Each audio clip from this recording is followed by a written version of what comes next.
Praise the Lord. आप सबों को मेरा प्यार भरा नमस्कार। दोस्तों, आज मैं आपको बाइबल से लाल सागर के 2 भागों में बट जाने की कहानी बताने जा रही हूँ, जिसे हम निर्गमन ग्रंथ अध्याय 14 में पाते हैं। बाइबल में हम पाते हैं 430 वर्ष तक इसराइली मिस्र के गुलाम रहे, और जब इसराइली लोग मिस्र की दास्ता से त्रस्त होकर कराह रहे थे, उन्होंने अपनी दास्ता में ईश्वर को पुकारा और उनकी दुहाई ईश्वर तक पहुंची। ईश्वर ने उनका कराहना सुना। ईश्वर को उनकी चिंता हुई। तब उसने उन्हें मिस्रियों से छुड़ाने के लिए मूसा नामक व्यक्ति को चुना। मूसा, जो कि अपने ससुर की भेड़ें चराने के लिए होरेब पर्वत की ओर गया था, वहीं झाड़ी में ना भस्म होने वाली आग की लपटों के बीच प्रभु की वाणी को सुना, जिसने कहा, मूसा, मूसा, मैं तुम्हारे पिता इब्राहिम, इसहाक तथा याकूब का ईश्वर हूँ। मैंने मिस्र में रहने वाली अपनी प्रजा इसराइलियों के अत्याचार को देखा है और अत्याचारियों से मुक्ति के लिए उनकी पुकार को सुना है। इसलिए मैं तुम्हें वहां के राजा फिरौन के पास भेजता हूँ। तुम मेरी प्रजा इसराइल को मिस्र देश से बाहर निकाल लाओ। मैं तुम्हारे साथ रहूंगा। तुम इसराइल के नेताओं के साथ मिस्र के राजा के पास जाओ और कहो, प्रभु इसराइलियों के ईश्वर ने मुझे भेजा है। हमें इसराइलियों के साथ मरुभूमि में 3 दिन की यात्रा करने दीजिए, जिससे हम अपने प्रभु को बलि चढ़ा सकें। मूसा के हाथ में सिर्फ एक डंडा था, जिसे प्रभु का आशीर्वाद प्राप्त था। प्रभु ने मूसा के भाई हारून को उसके साथ भेजा। वे दोनों मिस्र के राजा फिरौन के पास आए और बोले, इसराइलियों का प्रभु ईश्वर यह कहता है, मेरे लोगों को जाने दो, जिससे वे निर्जन प्रदेश जाकर मेरा एक पर्व मना सकें।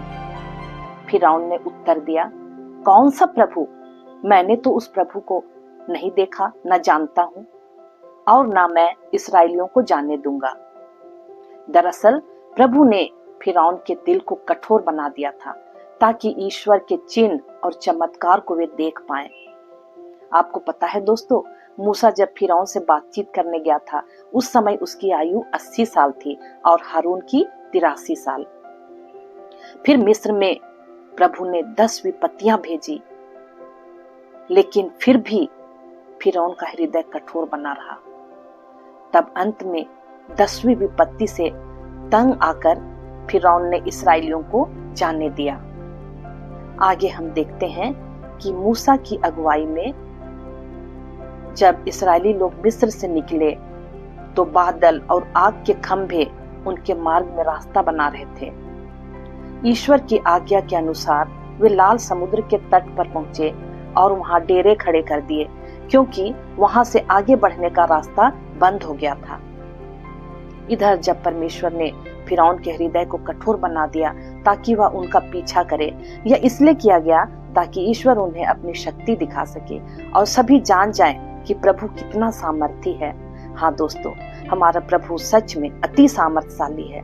उसने अपनी वाणी से आकाश और समुद्र को बनाया और हमें भी बनाया ताकि हम उसकी महिमा कर सकें। फिर जब मिस्र के राजा फिरौन को यह सूचना मिली कि इसराइली भाग गए हैं, वे फिर लौटकर नहीं आएंगे, तो फिरौन और उसके पदाधिकारियों ने कहा, हाय, हमने अपने दासों को भाग जाने दिया। अतः फिरौन अपना रथ तैयार कर अपनी सेना लेकर, जिसमें 600 श्रेष्ठ रथ और मिस्र के सब रथ जिन पर योद्धा सवार थे, इसराइलियों का पीछा किया और उस जगह पर पहुंचे जहां इसराइली डेरा डाले हुए थे। फिरौन निकट आया ही था कि इसराइलियों ने आंखें उठाकर देखा कि मिस्री हमारा पीछा कर रहे हैं, तो वे चिल्लाकर प्रभु की दुहाई देने लगे। उन्होंने मूसा से कहा, क्या मिस्र में हमको कब्रें नहीं मिल सकती थी, जो आप हम लोगों को मरुभूमि में मरने के लिए यहाँ ले आए हैं? इस मरुभूमि में मरने से तो अच्छा था कि हम उन्हीं की सेवा करते। प्रियो, आज दुनिया में लोग ऐसे ही हैं कि मनुष्यों को थोड़ा सा दुख तकलीफ होता है तो वे प्रभु को छोड़कर पाप में चले जाते हैं। हम भी कभी कभी ऐसी परिस्थितियों का सामना करने लगते हैं जब हमें समझ में नहीं आता कि आगे क्या होगा, हमें कोई रास्ता नहीं दिखता, तो हमारा परमेश्वर के प्रति विश्वास डगमगाने लगता है। हम भूल जाते हैं कि ईश्वर ने हमारे जीवन में कितने ही चमत्कार किए हैं। हमें परमेश्वर के सामर्थ्य पर भरोसा रखना चाहिए। यहाँ हम देखते हैं कि जब इस्राएली डर गए तो मूसा ने उनसे कहा, डरो मत, धीर बने रहो और यह देखो कि किस प्रकार प्रभु आज तुम लोगों की रक्षा करेगा। जिन मिस्रियों को तुम आज देख रहे हो उन्हें फिर कभी नहीं देखोगे। प्रभु ही तुम्हारी ओर से युद्ध करेगा और तुम लोगों को कुछ भी नहीं करना पड़ेगा। तब प्रभु ने मूसा से कहा, तुम मेरी दुहाई क्यों दे रहे हो? इस्राएलियों को आगे बढ़ने का आदेश दो। तुम अपना डंडा उठाकर अपना हाथ सागर के ऊपर बढ़ाओ और वह 2 भागों में बट जाएगा, जिससे इस्राएली सूखे पांव समुद्र की सतह पर चल सके।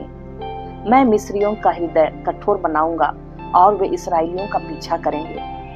तब फिरौन, उसकी सेना, उसके रथ और घुड़सवार सबको हराकर अपना सामर्थ्य प्रदर्शित करूंगा। प्रभु का दूत जो इस्राएली सेना के आगे आगे चल रहा था, अपना स्थान बदलकर सेना के पीछे पीछे चलने लगा। बादल का खंभा जो सामने था लोगों के पीछे आ गया और मिस्रियों तथा इस्राएलियों दोनों सेनाओं के बीच खड़ा रहा। बादल के एक तरफ अंधेरा था और दूसरी तरफ रात में प्रकाश दे रहा था, इसलिए उस रात दोनों सेनाएं एक दूसरे के पास नहीं आ सकी। तब मूसा ने लाल सागर के ऊपर अपना हाथ बढ़ाया और प्रभु ने रात भर पूर्व की ओर जोरों की हवा भेजकर सागर को पीछे हटा दिया। सागर 2 भागों में बंटकर बीच में सूख गया। इस्राएली सागर के बीच में सूखी भूमि पर आगे बढ़ने लगे। पानी उनके दाएं और बाएं दीवार बनकर ठहर गया। मिस्री उनका पीछा करते थे। फिरौन के सब घोड़े, उसके रथ और उसके घुड़सवार सागर की तह पर उनके पीछे चलते थे। रात के पिछले पहर प्रभु ने आग और बादल के खंभे में से मिस्रियों की सेना को देखा और उसे तितर बितर कर दिया।